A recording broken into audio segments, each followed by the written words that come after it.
Nothing escapes his watchful eye.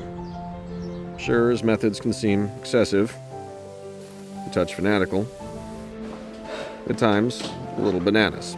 Last time they won, you were over there. That's just how dads are made. He can't not obsess about that one detail, the one we all shake our heads about. You head due west down 62. Then you're going to go over the tracks. Now watch those potholes, I'm telling you, they just repaved them, but you don't know how good that is. And 63 is going to take you to 96, 96 will take you to 543, 543 will take you over to 490. Because he cares.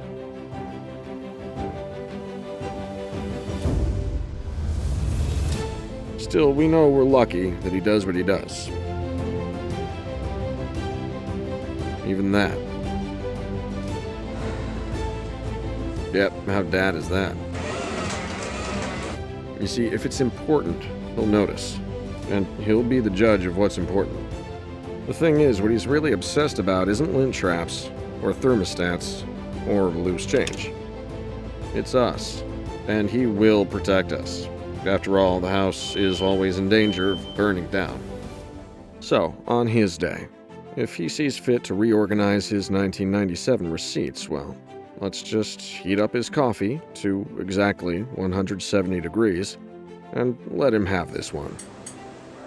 To all the dads out there who don't miss a thing, The pilot light is out. Happy Father's Day.